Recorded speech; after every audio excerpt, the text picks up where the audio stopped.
welcome to another episode of This Spice. I am Moyolania. I'm Adaibu. Blessing is on something leave. Something leave. Alright, so as we do on the show, basically we give you a rundown of interesting gist that happened over the course of the week. And so many things happened this week. So basically, let us just go straight to it. Let's start with MC Oluomo. 2 weeks ago, we did not bring you the report of MC Oluomo being stabbed because we were not sure if it was true or not. I mean, a whole MC Oluomo. The MC Oluomo that anyone will call on top somebody's case. Ordinary knife. Ordinary knife. This is a Sokumi star. And then they now said that he was hospitalized. From reports, they said that they had like 3 police vans, but he was discharged on Tuesday, I think it was, and they said he's already entertaining guests, receiving guests, and that was a misreport that he was supposed to travel to the US for treatment where he is a citizen. Hey! MC Oluomo! I forgot, like, in everything that happened with the whole MC Oluomo story. Yes, first of all, the popular, MC Oluomo. I mean, these people, they're not ordinary. No, they're not. So you see, as much as we're trying to even, embrace the fact that an ordinary knife could actually stab, well, they said a poison knife, but then a knife could actually pass through MC Oluomo enough to send him to the hospital. And this is somebody 10 years ago is supposed to come, fight for us when shit goes down, should I say shit. But what struck me more about the whole drama is that MC Oluomo is a US citizen. I mean, come on.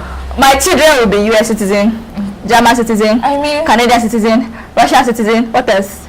We need to invest in the future of our children. I'm telling you, come on.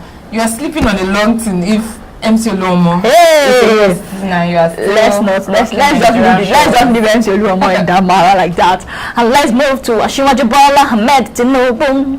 That one newspaper reported that he was in coma, and then later came out to apologize that they're sorry for the news. Now I really don't blame them for that news. Last week Buhari handed over his campaign to Tinubu, and then there was a campaign that Tinubu was supposed to be present at, which he wasn't there. I think that's what actually triggered the whole he's sick and probably in coma. But in the course of the week, he attended BC Akode's 80th birthday. So at least that way, all the rumor that come on, a person in coma cannot. We're talking about the great. Actually, I pity you. How are the mighty coma falling? Who is coma to, let's take off the next is the governorship debate. Okay, so the governorship debate happened recently, and according to reviews online, the person who stole the show is which is quite, a lot of people did not even know him. So it's quite unexpected. Like, hey, we have the likes of Jimmy Agbaje, what they call them, such intellects, and someone with so much experience, and and therein comes Babatunde Badamasi, and he came and he swept the entire floor, and people were so amazed. His points were so clear, and he had so much information about what to do. For somebody coming from the private sector, it's pretty amazing. I mean, one thing that really surprised me or that annoyed me at the same time, when you are surprised and angry at the same time, was the fact that almost all the gubernatorial candidates were talking about the fact that they were going to do something about traffic. Yes. I'm looking at them like, who wants to do it? No, but personally, I don't think anybody can do anything about the traffic in Lagos. The only other thing is they can create alternative routes, which doesn't particularly mean there would still not be traffic in Lagos. They probably just need to invest in the waterways, get more boats and all that people can use, and then maybe trains. And then on this island, maybe they need to, BRT for island, because of trains. By the way, I mean, come on, Fashala's regime. He was. We had the train was supposed to. I remember that from this. You see, these Chinese people were supposed to do one in something yes, railway the train like is that. currently being constructed. Like the railway is currently being constructed. But this mean, lasted all through Fashola's Fashola's regime for 8 years, and it went into Ambode's regime for 4 years. And this is like 12 years after. Wow. And it's not done. And during the debate, we heard Badamasi say something about Ethiopian railway system that it took them between 2011 and 2012 and 2016 to finish. And it's like the best in Africa. You know, I mean, I get the whole, yes, Lagos is plagued by traffic now, but come on, every candidate using it as their campaign promise is so common. Traffic in Lagos. You know, I feel like we should pick something else, you know, to cross us with something else. Like, as in, they should try. They should ginger us very well. I mean, what's traffic? You know, but at the same time, I really do admire how outspoken Badamasi was, but the one that stood out for me again is Olabi Salis. You know, Olabi Salis. See my face for Olabi Salis. You know, after the first point where he failed to mention in his words his what's it called? I didn't know. His credits. He didn't say credits, but his credits. You know, he's saying his achievements and whatnot. You know, he came up with the point of the rich and the poor, and you know the rich is the one dealing with the poor, and what he's going to do. The rich is feeding off the poor. He's feeding off the poor. And then he came out to say that he has been to how many countries? Half of the countries in the world. And I'm like, hello, Mr. Salis, aren't you part of the rich people who are plaguing the poor? You should come and marry. Moving on to the next story. Yeah, our APC website plagiarism. Yep. Our first priority is to keep America safe. I mean, that is the content of APC's website. To be fair to APC, I would blame whoever created or developed the website. You know, so typically when you're developing no. As much as you want to blame the person developing the website, are you telling me that after the person finished developing the website, he did not submit it? Come on. Well, that's why first on the list of blame is the website's creator or developer. Because obviously that was like a demo template which he just lifted and placed just, you know, to fill up content. Yes, I would also see this APC regime. They have been filled. They have been their plagiarism. What is the English now? You know what? Their plagiarism experts. I remember, was it not in Buhari's speech? I mean, whose speech was it? They copy Obama this thing. Later, you know that the presidency came out, the presidency or APC people came out to say that the thing was doctored. Yes, that's always the word they use, doctored. Okay, you know remember transmission, they said that one was doctored. Yes. And what is all due? They said it was doctored. Everything is doctored. So who is doctoring? You know what? It seems like, no, I wasn't paid, APC didn't pay me, but I'm going to defend them on this again because plagiarism is something that is especially in political speeches and whatnot, it's not something that is new to Nigeria. Yeah, we know Melania Trump plagiarized Michelle Obama's speech and whatnot. Yes, I get it, but the angle I'm actually even coming with is, please, why is APC making a new website? Like, I don't get it. They've been in power for the past 4 years. And they probably had a website when they were doing the campaign in 2015. So why? So my question is, where who is allocating funds to the creation of a new website? Is it their money?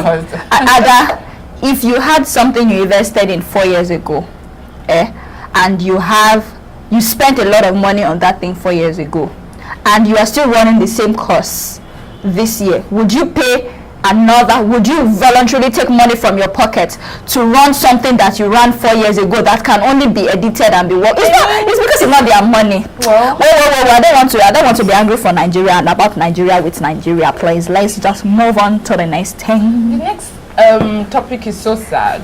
There was an accident on Ekiti Road. Yeah, in Ekiti. The annoying part of it is the fact that they said about 20 people died. I think 20 people or more died. Now, the most annoying part of it was the fact that the truck had a brake failure. The truck was carrying bags of rice, branded bags of rice, belonging to one senator, I think Tayo Alasho Adura or something. Now, from reports, these bags of rice were supposed to be things that, you know, all this what's the word it's vote buying, yes, but they're not paying you directly. I mean, they're still incentives. And, you know, the people in that area were so mad that they brought out the bags of rice and then they punctured it and then they poured it on the floor. Like it's annoying. It's sad that the break failed. Now to discover that he was carrying bags of rice belonging to a politician. Like, what is it? What is going on? Is this part of the sacrifice that is supposed to happen before the 2019 elections? You know, I was still talking about this same incident, and I was saying that a lot of us expected 2015 would be the most bloody, the most deadliest of elections, because then it was between Buhari and Jonathan, but lucky, thankfully Jonathan considered avoiding all the. But you see, we relaxed so much after then. We didn't really think anything would be so as serious as then. But if you notice, in a very subtle tone, killings are currently taking place in ahead of these 2019 elections. Between November and January, we can say there has been over 50 people or more killed. Not because hey, election, it's not direct. It's not direct. So people will not particularly pin it to say exactly. They wouldn't. So now take the killing of the Ekiti truck, the accident of the Ekiti truck. It's carrying rice with it, politicians killing on it.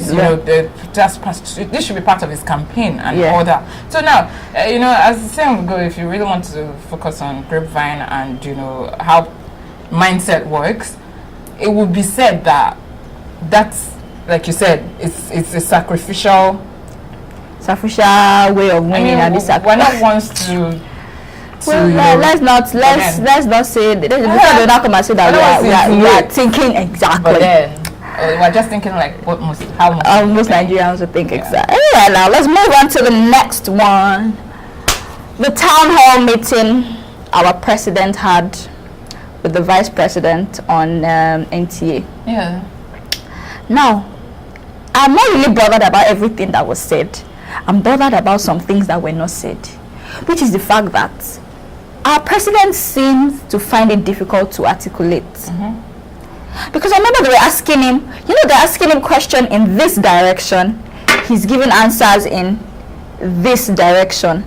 I mean, there was a time when the interviewer asked him about this bill for disability, and then she told Buhari to actually respond, and Buhari goes, and then Ashibati was like, the bill for disability. It's been passed to the house. It was Ashibati that ended up answering the question. I mean, there were times when the lady is asking Buhari questions, and Buhari I don't know if it's that he doesn't understand the question or he cannot hear the. No, it's not about that. If you can't hear, you say, "Sorry, I didn't hear you."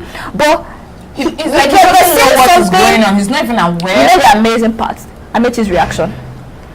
I mean, there's a point where Buhari was saying something, Amechi just went. Come on, people. If you really, really, really focus and pay attention and notice something, Osibajo answers most of the questions. Not even during the town hall, generally. Like now, on this topic of water or not hair. The Chief Justice of Nigeria, who is on trial, and Buhari coming out to say, Osibajo coming out to say Buhari didn't know anything about it until let's briefly move into that. Now let's assume Buhari didn't know anything about it until Saturday. Are you telling me that on that Saturday they could not act? I mean even till now they say they have ordered them to stop the trial immediately. But come on, this thing is still going on. And the annoying part of it is the fact that Buhari over the years has not particularly obeyed the orders of the courts. Looking at the Dansuki gate, for instance, there were times where they have said, okay, release this guy on bail, yet nothing has happened. So you see all these things, as far as I'm concerned, them coming out to say that the presidency is not aware. You cannot tell me that the president is not aware of this. Okay, let's assume he's not verbally aware. He's not reading newspapers. I mean, come on, you can't tell me the president is not aware of current affairs in the country. I mean, if the president is not aware of the top story that is happening in the country, then what is he aware of? I'm sorry, but wasn't there somebody employed to be briefing the president on? Okay, worst of cases, when let's say the president cannot read. say he doesn't have access to newspapers. Mr. President, the national report, things that are happening around our country today. Justice of Nigeria should be on any deliberate. And I am sure that when the whole matter, escalated, there would have been people that know the CJ and that know Buhari that would have called him directly. Come on, we're not babies in this country. They should not come and for Buhari to do. First of all, Buhari acted extremely nonchalant towards the issue, and then Otibajo comes to justify. It's really not the first time, Ada. No, I don't know. They just kind of think Nigerians are gullible and that things. We can just take anything goes. Which, to be honest, you really don't blame them. After a week, it dies down, and something new, something as irrelevant as anything can take over something that was very serious. Like, come on. Speaking about irrelevant and relevant, Atiku, as of today, is in the US. Of which, sorry to pause, did anybody see, this is on irrelevant now, did anybody see Atiku's 10-year challenge? Baba did not change. Why did not change? Because for people like that, people that have money, for their hustling days. So now we know this. No. Please, not for people like you. I beg. There's no surrelation. So yes, Atiku is in the US after 13 years. So we heard. I'm kind of happy for him. He was supposed to be banned from entering the US, and he arrived in the US last night, and it was quite some news. Even though a lot of people said he arrived at night, meaning he was trying to sneak in. No. From what I read, he arrived US at 8:20 p.m. Nigerian time and 4:20 p.m. US time. Like 4:20 in the evening, but night for us in Nigeria. So it's not like he was blocked out. It's not like he snuck into the US, because he actually went with the Senate President Bukola Saraki. So I don't understand. The only thing that they said that I heard is the fact that they said the US, the Nigerian embassy had no idea of his coming, which I understand that. That's even weird for me, because let's assume they did not know Atiku was coming.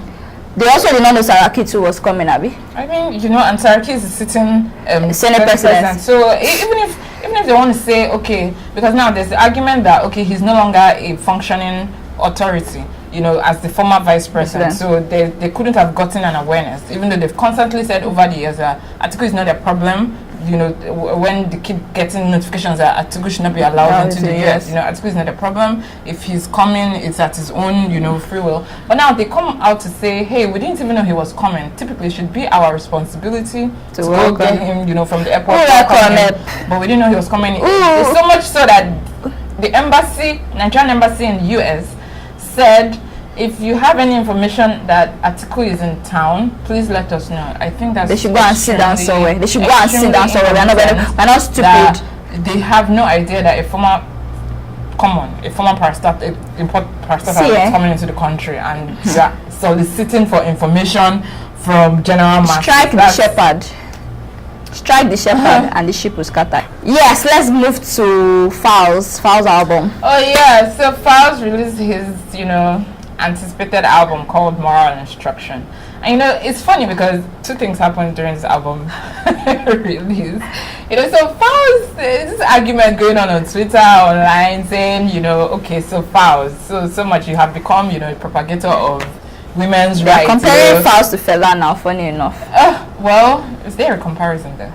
Somebody said Falz is Falz, Burna Boy is Burna Boy. Nobody should compare them to Fela. Nobody should. But so a lot of people attacked Falz on his new album, on his new album because now he's condemning quote unquote prostitution, and somebody said Falz's new album against women is entry level to misogyny.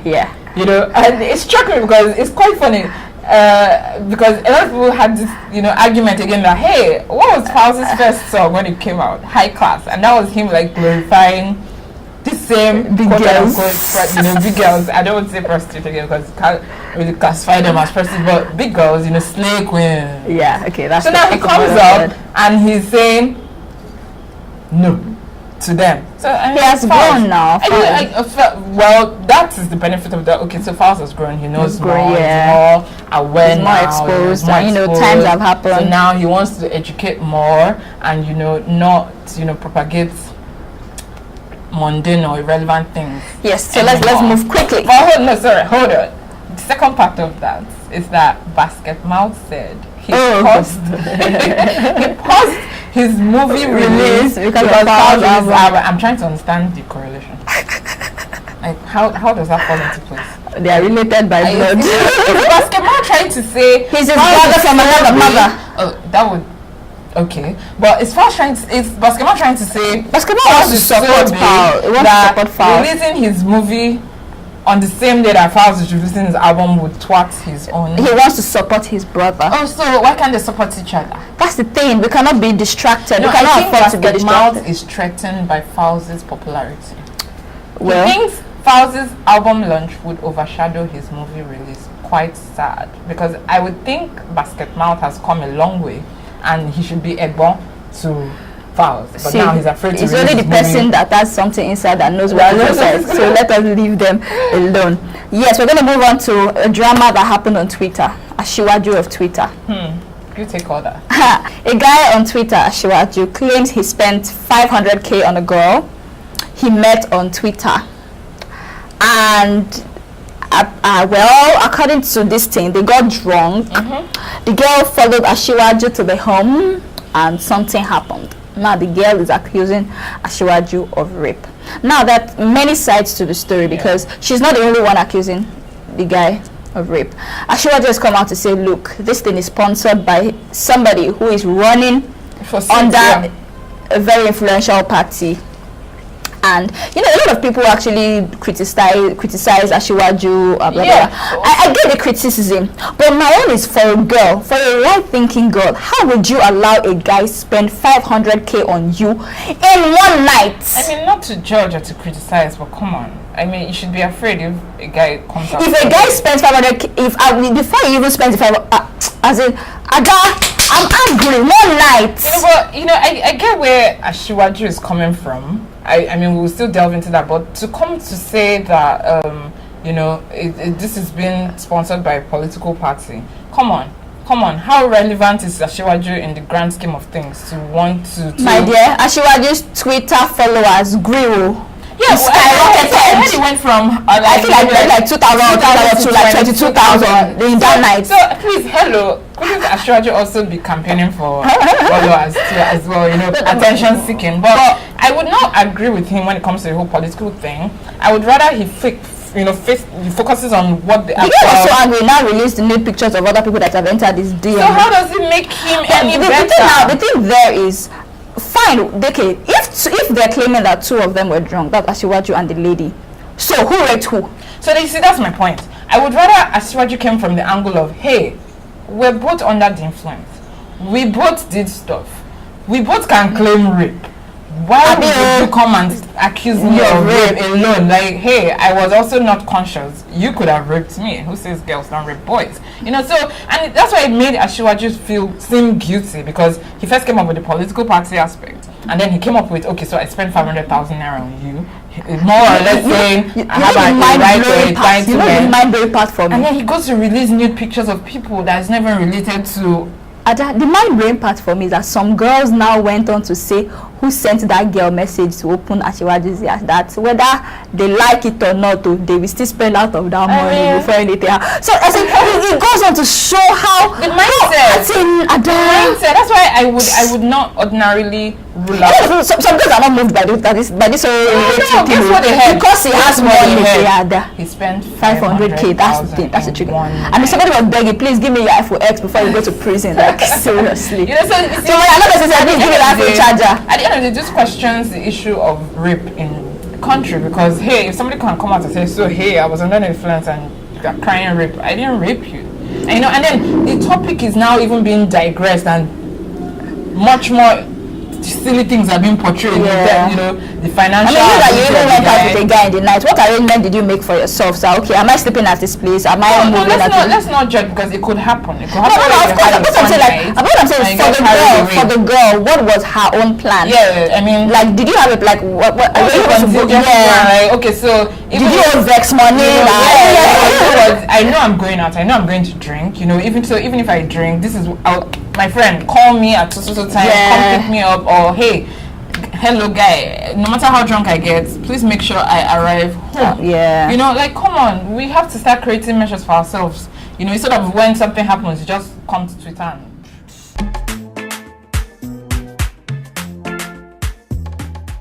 let's quickly move to our last story. Files and Simi. Oh, that's a Files and Simi. Are they clear good? Are you still thinking about Files and Simi? Sorry, it can't happen. This is gold. You know the funny part? Yeah, I went on an assignment for my boss on Monday. Was it Monday? Yes, it was on Monday. So we went to make inquiries about something, and then I first see somebody walk past, and I told Blessing, I said, Blessing, this guy looks familiar. And then we go. I said, oh yeah. I said, we're going, and I remember, oh, this is Femi Sorona. She said, who is Femi Sorona? I said, file manager, Bemi O's husband. Like, oh. And then I walk forward small, and I hear, I said, silly. I just walk past. Only for me to look forward again. I saw Brother Folari. Uncle was looking very handsome. Let me just leave it that way. So I went to make my inquiries, and then the person now told me that Adekunle Gold and Simi actually got married on Sunday, that they're just coming back from the beach. I don't know, it was an island they went to for the wedding, that they're just coming back. So I'm like, oh cool. He didn't know I was a media person, so he just gave me that information free of charge. And then they now released their video Promise, which actually brought highlights of the wedding and stuff. For me, I don't have a problem with the song, but I feel that is not, I don't know, maybe the song will still grow on us over time, but I mean that is not, I don't feel so much emotion in the song like the collaborations they've had. I mean, don't forget yes, was way deeper. So I feel like Promise is supposed to just be their private stash, you know, like, okay, hey, this is like a visual representation of our wedding, you know, which is something really beautiful, and we like to document it. It's a great story, but you see, the disconnect was so obvious. Like, come on, where is the this is the same synergy I complained about last week. Like, where is the synergy? I don't know. I'm a fan of both of them here, but I just didn't the get song this. wasn't it for me. It was just there. But Adekunle goes Zanku. Baba Zanku. Can I just ask, where is Simi getting all this weight she's getting? Like, the body fat, what's going on? What's going on, Simi? It's a something milk. Alright guys, that is all that we have for you today. I hope that we've been able to keep you entertained. Join us again next time on another episode of This Spice. I am Moyolania. And I'm Adai Wanaga. Bye.